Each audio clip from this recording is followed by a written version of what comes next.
There's your attraction, there's your sexual attraction, and then there's your actions, and they're not the same thing. Mm. Like, for example, someone who is bisexual, they're attracted to men and women, but they can choose to be celibate at any point in time, and that's their actions. So an asexual person like myself can have no sexual attraction, and I can still choose to have sex, like Mm. for intimacy, to have children, whatever the reason is. There's a bunch of reasons that you want to have sex, and those two things can be totally separate, and that's completely valid.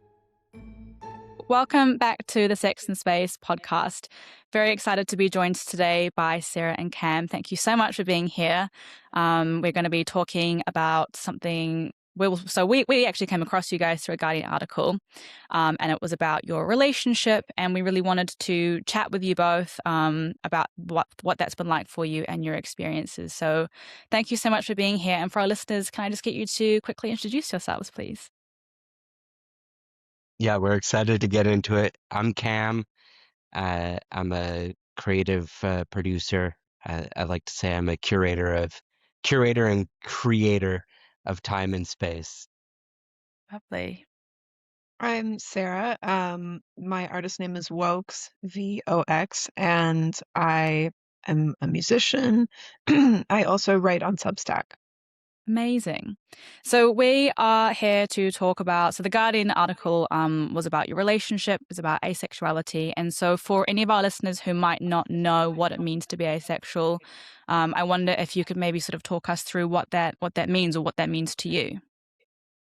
Sure. I mean, in general, asexuality is a massive spectrum of different things, but it's basically having little to no sexual attraction, like experiencing little to no sexual attraction. And for me, it's confusing because I just had all these preconceived notions about it, thinking that it couldn't apply to me for, most of my life when I had randomly heard about it. And I think that a lot of people don't realize that, like, you can be asexual and still have sex.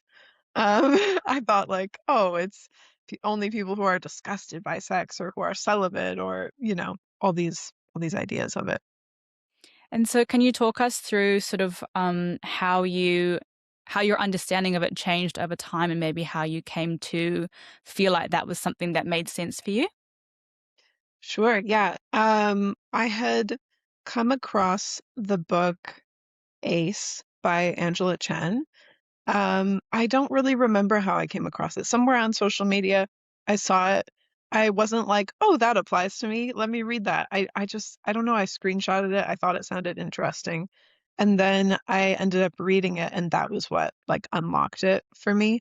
Um, it's it's like a bunch of different asexual people kind of telling their sides of it. Mm. And so I think like that helped me to see my own story within like certain people that are in that book. Mm. Um, and in particular, like people talking about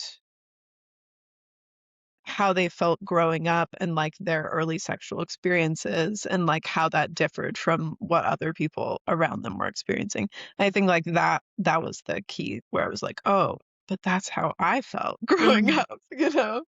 I can imagine it would have been nice to have a whole collection of different stories in there because, I mean, as it is such a spectrum, I guess that experience would feel different for different people. So being able to have all of those stories together and you can kind of go, okay, like this person's story looks like this, but this person's story looks like that. And you can sort of have more of an opportunity to see yourself there, which I can imagine would have been quite nice. And so one thing I wanted to ask you about sort of in relation to that kind of journey is this idea of compulsory sexuality. Um, Again, for our listeners who aren't aware of what that is, could you maybe unpack that a little bit for us? Sure, yeah. After reading Ace, I read a book. Cam Cam suggested this book.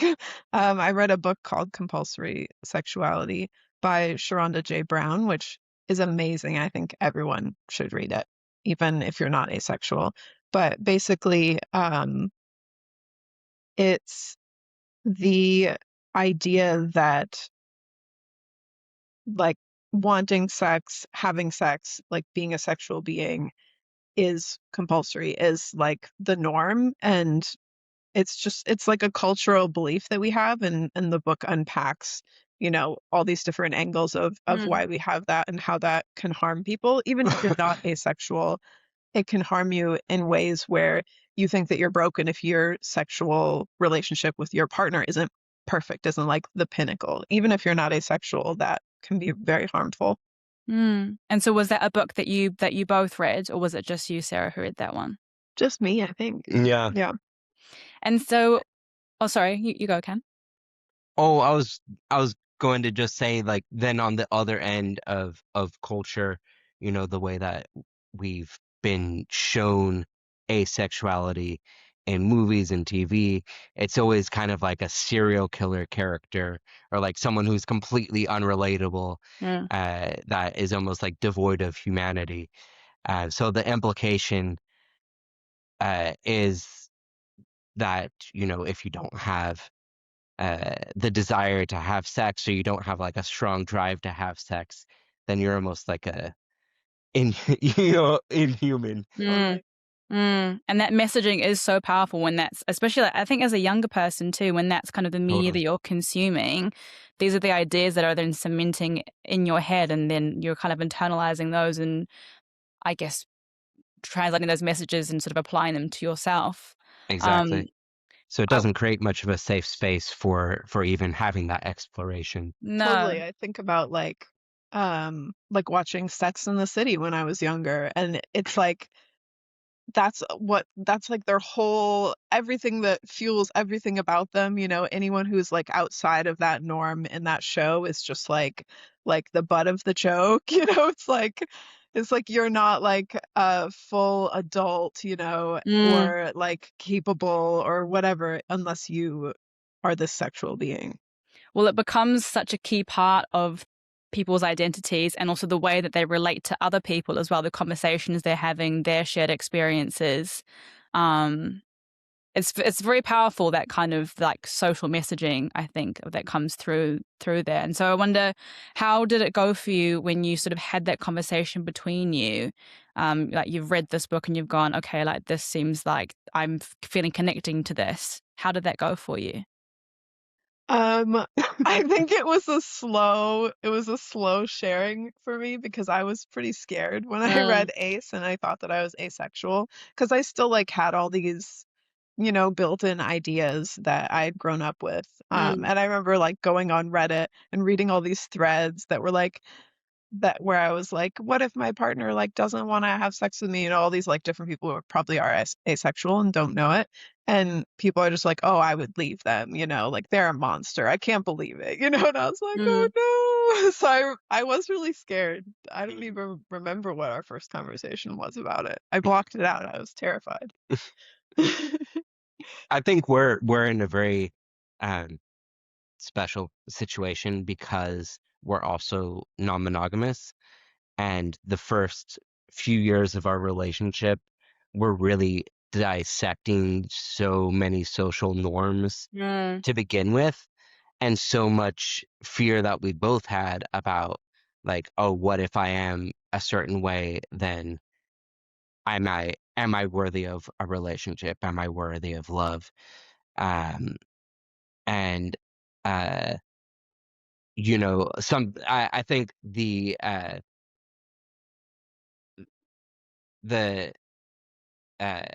the way that non-monogamy is perceived, uh compared to the reality of it, is really interesting, because the more we talked about it over the years, the less it became about having sex with other people, and it was really about just like um radical acceptance of each other, and mm, um learning unconditional love. mm, um and uh the sex part kind of became less and less of the forefront issue, I think.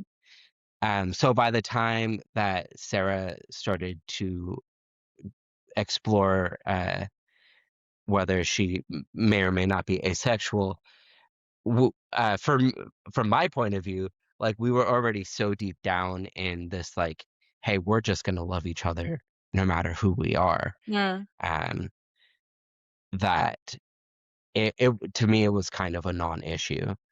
Um, and if anything, it was almost a chance for me to personally explore like decoupling romance and sexuality more. Mm. And Sarah having this exploration of Ace really helped me explore um, this idea that I didn't realize was weird and different about me. That like I'm very romantic with everyone that I'm close with in my life, all my friends, and that doesn't necessarily have to be a sexual thing. Um, and in as we have grown up with these societal norms, I think romance and sex are often seen as the same thing. Mm.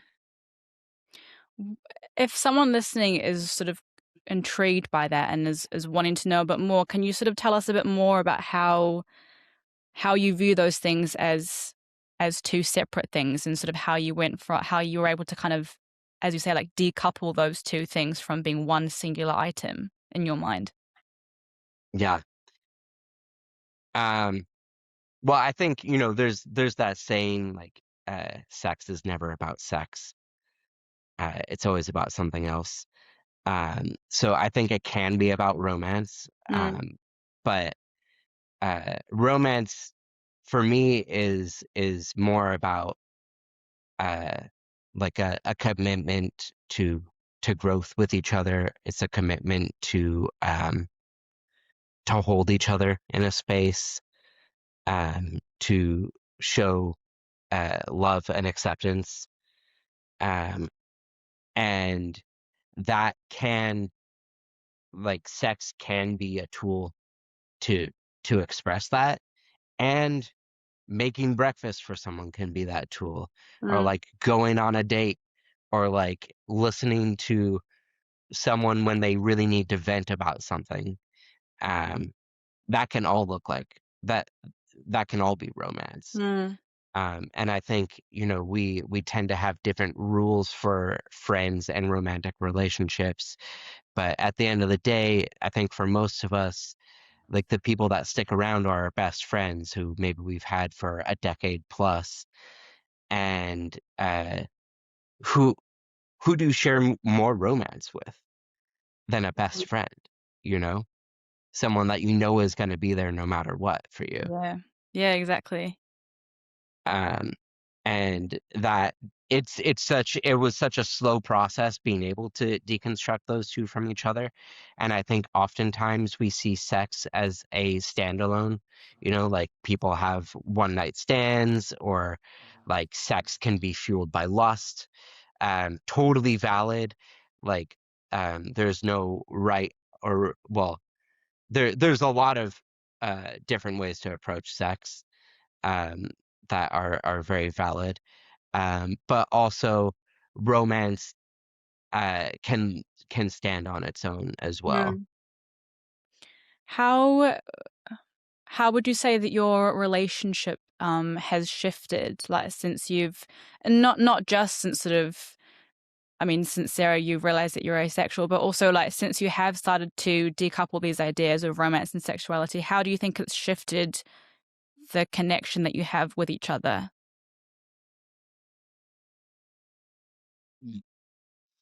Oh, no thoughts? Um, I think our base was so strong to begin with. I'm not sure how much it shifted things Mm. for us. Maybe you feel differently, but I think that for like at the beginning um, of our relationship, which was 10 years ago now, so it's been a minute. But I think we were both. I can speak for myself that I was definitely terrified of like showing fully who I was. Totally. Um, and that if I did show all of me, that I would be unlovable. And that it was like a guarantee that someone would leave. Um, I think, in different ways, we both had those fears. Yeah. So the first couple of years was a lot of making space for saying things that we had never said out loud before. Mm. It was a lot of just like we would sit there for an hour or two just for the other person to be able to say the one thing that they needed to say, um, which, yeah, at the fundamental level, um, was like different versions of I don't think I'm worthy of being loved fully. Um, and once we got through that stage, for me, I think it was a lot easier to approach anything because we knew that one, we deserve love, and two, like we had created this trust and foundation where Mm. in this specific relationship, it would be received Mm. and reciprocated. Yeah, I was going to say it sounds like there's a lot of trust that you have for each other and in your commitment to each other is sort of what I'm getting from this. And that, like you said, so that idea of like radical acceptance that what you express is going to be received, and there's going to be someone holding space for you with that, which is really nice. Yeah. Um, I think one thing I've come to appreciate about our relationship, and that is not always a guarantee, and I'm sure you know this too, that when you uh, build that, when you're building that type of trust, um, to say something and knowing the other person isn't going to see it as like an attack on them or a threat, you know, that like whenever we speak to each other, we know like, hey, we're on each other's teams. mm, And whatever we're saying isn't is just about us, as an individual and our what we're going through. So we can really come to each other with an amount of empathy that doesn't involve our personal ego. mm, Yeah, and I think like being non-monogamous has been like a great source of growth for both of us, but especially me because like, it jealousy just there's like layers underneath that. And it's like you have to figure out what all that is. mm. And for me, that's where like my self-worth was a big problem and that I had to figure out how to rebuild um, from childhood. And so throughout all of this, these experiences of building trust together, of exploring and sort of gaining a feeling of being worthy and navigating feelings of jealousy, how were there any like resources that you were using? How did you kind of how did you figure it out? I guess is what I'm asking. I feel like what you had learned as a teenager was the resource because like I didn't know how to like hold space for someone else or like be vulnerable. Mm. And you kind of taught me that from that program that you were in as a teenager. Do you feel like that's true? Like, is that kind of where you learned that? Or, Yeah, I think that definitely helped. Like, I was in this program uh, called uh, Circle, and it's where you just sit in a circle with people and you speak from the heart and listen from the heart, and you really give people the space to say what they need to say. It's a really simple concept, but Mhm. it is really impactful. Um, and I think, we're so quick to jump to conclusions and to keep up a pace that is not really a human pace. That like to get to an end result, uh, when the point is the processing, and Mm, that takes a lot more time. Um, I think the relationship I was in directly before our relationship too, um, we were really committed to exploring non-monogamy, but when you first start, it's like a pretty messy process, um, because there's so much you have to deconstruct, um, and a lot of jealousy feelings come up, a lot of Mm. feelings of not feeling worthy come up. But I'm really grateful to that partner who I had at that point, because she made me read The Ethical Slut, which is a fantastic starting point for someone who's interested in figuring these things out, Mm. and kind of demystifying things. Um, and there's kind of a world of books like that that are kind of a dipping the toe into the water. Mm. Um, but I think you also just have to be okay with the fact that it's not going to be perfect. Like, you're going to say things that come out wrong. You're probably going to hurt each other to some degree. Mm. And then to be able to sit in that and say, like, try to both come back to the table and say, like, oh, this is actually coming from a place of, like, I said this kind of out of self-protection, or I did this out of self-protection. Mm. And is that serving us or not? You know? Sounds like you're kind of in a constant state of growth, where you're kind of Yes. sitting and reflecting and then communicating and reflecting and kind of taking your interactions as an opportunity to learn and then to apply that for next time, I guess. Yeah, we're both kind of growth chasing type of people. You really have to be committed to it. Yeah. Yeah.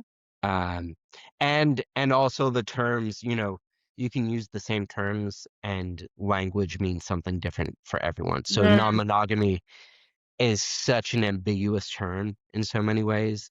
It means something different for kind of anyone who's involved. Um, and for a lot of people, it does mean, like, oh, I'm gonna have sex with a bunch of different people, and that's kind of like the end point for them, which is, there's nothing inherently wrong with that. But for us, like, building that deep trust and learning, not just for our relationship, but for, like, how do we want to hold relationships in our lives. Mm. Um, like, the sex part, I think for both of us becomes like the less and less interesting part Mm. of it. Just becomes like a facet or like, I guess, like an element of the conversation, but it is not the conversation. Totally. Yeah. What And are, sorry, after you. oh, I was just going to say, I think in a way it does, there's a seed of that exists in broader culture and how we enter into relationships. I think there's this common conception that, like, emotional cheating is worse than, like, having a one night stand. Um, and I think, like, from that seed we can extrapolate that, like, the emotional side does carry a lot more weight, and how we Mm. treat each other emotionally is kind of like the baseline of what we desire. Mm. What do you think are some of the biggest sort of things that you've learned about maybe yourselves or each other throughout your relationship and from any point of view? Oh, that's a big question. I don't know. Thoughts?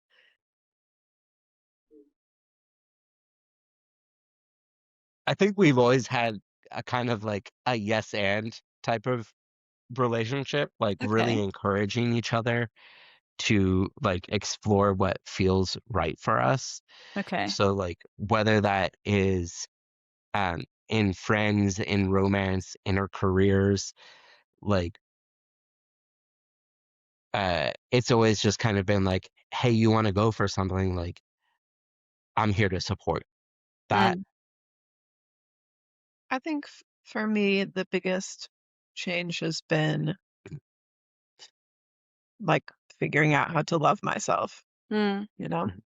And I feel like there's like an idea that you have to do that outside of a relationship, but our relationship really facilitated that work for Mm. me. Mm. Yeah, I I think going off of that, like something we talk about a lot is how every relationship is a mirror. Um, Okay.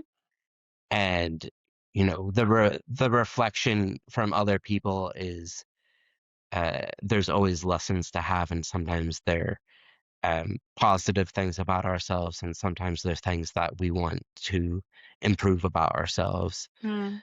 Um, and so, yeah, I think we try to, be a mirror for each other as much as possible. Do you think what do you think are some of the sort of big misconceptions that people still have when it comes to asexuality? There are a lot. There are a lot. I mean, a lot of them, were within me. Um, Especially you know, the thing that I was kind of like told over and over as I was navigating my 20s, like not knowing I was asexual, which was basically that, like, oh, you just haven't met the right person and then you're gonna love sex, And so, Mm. like, these dudes would be like, I'm gonna try and like make you like sex, that was like that was their whole goal and everything. So I think like that's a big one where it's Mm. like you just have trauma, like if you meet the right person, like you'll be totally fine and healed, like the idea that something is wrong with you, that you're broken. Mm. These are all things that, have been large weights within myself as I've tried to reconcile with my own asexuality. Um, I mean, even also the idea that you have to be sex repulsed or you have to be celibate to be asexual. I think like one of the things that really, this was an ace, and it really kind of helped me wrap my mind around the idea that like there's your attraction, there's your sexual attraction, and then there's your actions, and they're not the same thing. Mm. Like, for example, someone who is bisexual, they're attracted to men and women, but they can choose to be celibate at any point in time, and that's their actions. So an asexual person like myself can have no sexual attraction, and I can still choose to have sex, like Mm. for intimacy, to have children, whatever the reason is. Mm. There's a bunch of reasons that you want to have sex. Um, and those two things can be totally separate, and that's completely valid. I really like this sort of I'm gonna use this word again, like decoupling of sort of like you have this like one single idea and then being able to explore multiple ideas that exist within that one sort of umbrella, I guess. Because I think so often we kind of absorb these ideas from culture, from the world around us, and it's very easy to not question them and not question their structure, not question are they working for us, not question um how might this look if I reframe it? How could this look for me if I approach it differently? So I think it's really nice to be able to kind of really sort of unpack what those things mean and how they look for you. Um, Something I think that would be really valuable for so many people to explore. Um, but I think the one thing with culture is it so often is invisible, and so it takes something for us to notice. Oh, why have I never questioned that? Why is something the way it is in quotation marks? Definitely. Um, yeah. I think for me, so much of my self-worth was tied into sex as well. Like, Mm. does someone want to have sex with me? Do they think I'm good at sex, like whatever that even means? Mm. Um, and like uh even like several years into our relationship, I'd say like you finding out that, you exploring being ace helped me decouple that Hmm. idea of like my self-worth being tied into sex. Um, because like, oh, if she's here and she loves me and it doesn't have anything to do with our sex, like that that really takes the pressure off of, this one particular act. Mm. Um, I was in a situation more recently with someone where like we were kind of like on a date, and we started making out, and it was really nice and like fun and playful. And then like it started leading towards sex. And then she was like, I don't know if it's gonna be compatible for us to have sex. Like I'm looking for these things. And then my first reaction was like, oh, like I'm not gonna be validated in sex. And then I had to take a step back and think like, wait, do I even want to have sex with this person? Mm, Like, is that even something that I want? mm, And I realized that I actually didn't. I didn't want that. Um, and I think, it's so ingrained in us that like that's what's supposed to happen in a mm, certain order. Um, it's kind of a hard one to get out of and to mm, even ask yourself like, do I want to have sex in this situation? Is that mm, something that I'm looking for? mm. Um, or is it some other type of like intimacy? Or do I want intimacy with this person at all? Mm. You know? Yeah, I guess it's calling into question sort of maybe ways of thinking or attitudes that you've never sort of questioned before. But I would imagine because does it get does it become, I guess, more natural to think in that way and to question those things after time? I think so. But so many of it, like you said, it's like so many of it is just kind of the default. Mm, Um, and you kind of don't know to ask the question until yeah, it comes up in a certain way for yourself. yeah, We're kind of blind to the structures that we've grown up with. Um, so it is a long deconstruction process, and I'm not sure that there's an end to it mm. in our lifetime, um, because it is so uh, entrenched. Yeah, I think it's that thing of you sort of grow up with being surrounded by these messages. And so even when you're trying to unpack them a bit, the messages are still coming. And also, so many people that exist in the world around you are also absorbing and then reproducing the same messages. So it's not like it stops one day and you can kind Exactly. of live in this isolated world and sort of, just unpack things without more coming at you. It's sort of a constant negotiation, I suppose, in a way. Definitely. But I think conversations like these always help. I think that being able to hear about someone else's experience and maybe feel like if it resonates with you, or just being curious about how other people approach the world around them, approach their relationships, approach things like romance and sexuality. Um, it can be really helpful for people to go, okay, like I've never considered this perspective. What might this shift for me in my own life? Which I think is really valuable. And I wondered as well if there's anyone listening who um, is maybe curious or feeling like this might resonate with them in some way. Is there anything that you'd want to share with them or any advice you'd want to give them? Hmm.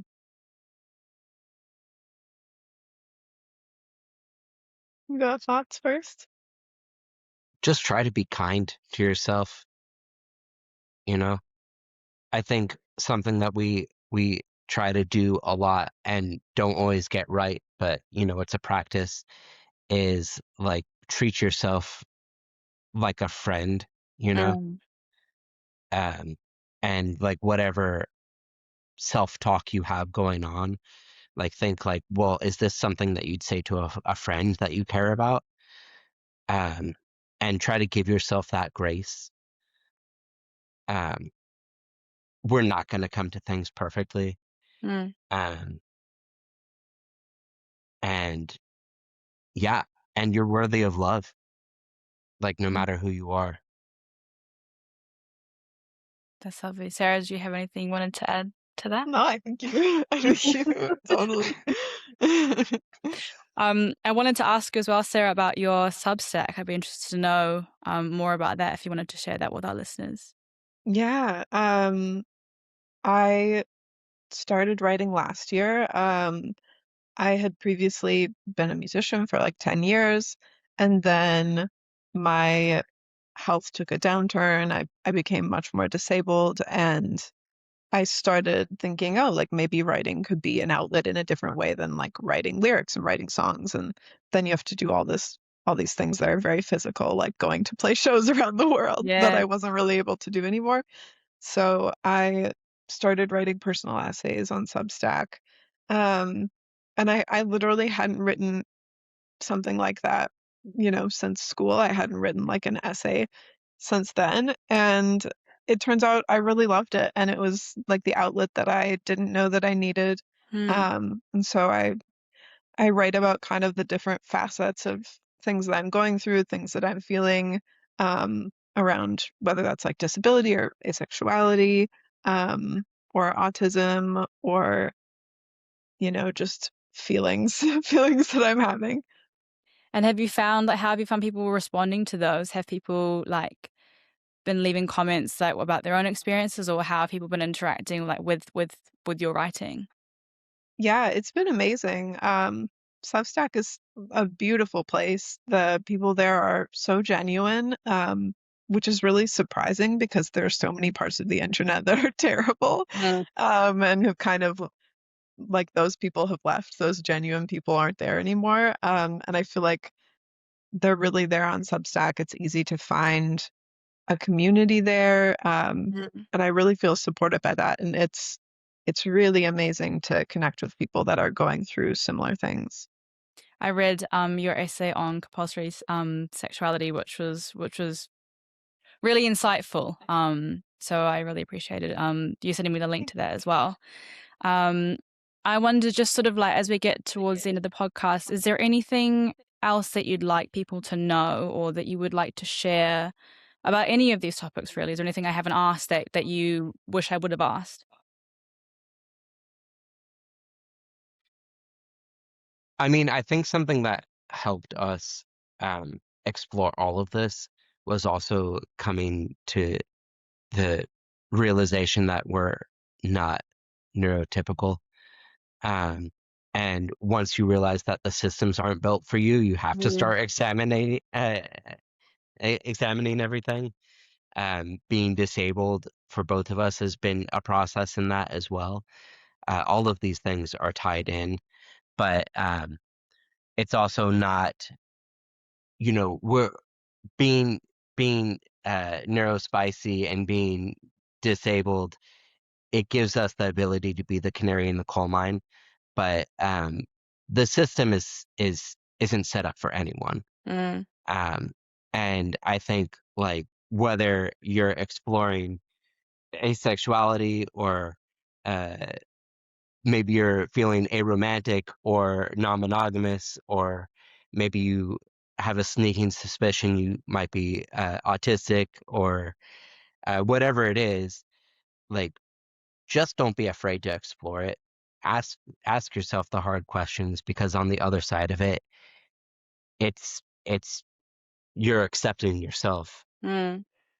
Yeah, I think learning I was autistic was a big part of like it all tied into my asexuality. I mean, I didn't know that until I was 35, and so like growing up, I had to try and make all these like rules for myself to try and understand the world that Mm. didn't really make sense to me. And so, I had to dismantle all these rules around sex that didn't fit me at all. Mm. And I think that, you know, like not quite fully grasping like where people were coming from, like not understanding that people can um, have like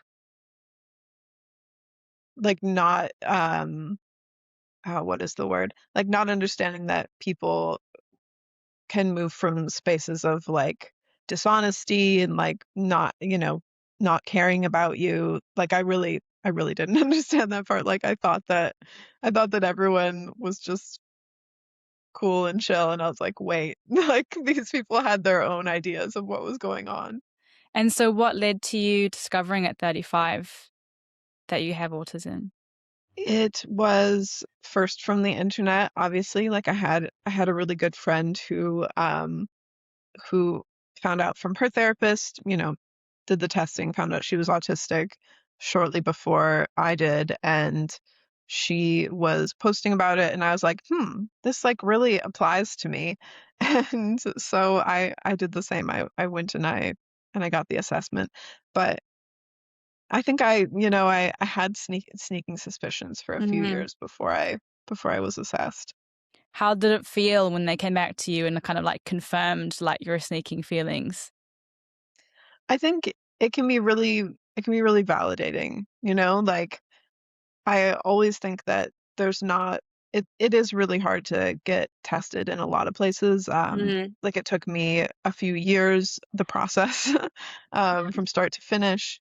It can be very expensive. It can be almost impossible in a lot of countries. So Mm. I think, it's entirely valid to self-diagnose, and there is no harm in reading a bunch of books about autism and then saying like, oh, this seems to really apply to me. Why don't I try these things that would help make my life easier? Like Yeah. that's personal. There's really like no harm in that. But I Mm. think there is a huge validation in having like this authority figure be like, Mm. you are autistic, because a lot of people doubt it. Your Mm. family will be like, oh, I don't think so, and then you take that in. Mm. One thing I would like to ask you both as sort of like a closing question. If there would be one thing, one sort of maybe life lesson that you would tell your younger self, what do you think that would be? Hmm.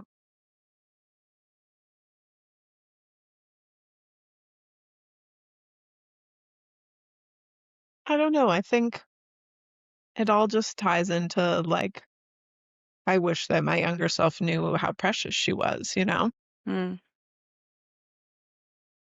Yeah. Yeah, I think it's just that there's never an end to Mm. growth. You know, Yeah. you're gonna feel like you have it right at some point, and that having it right is gonna change. Mm. It's a journey Yeah, with no destination, I suppose, yeah, in a good way. definitely. Yeah. It's the process.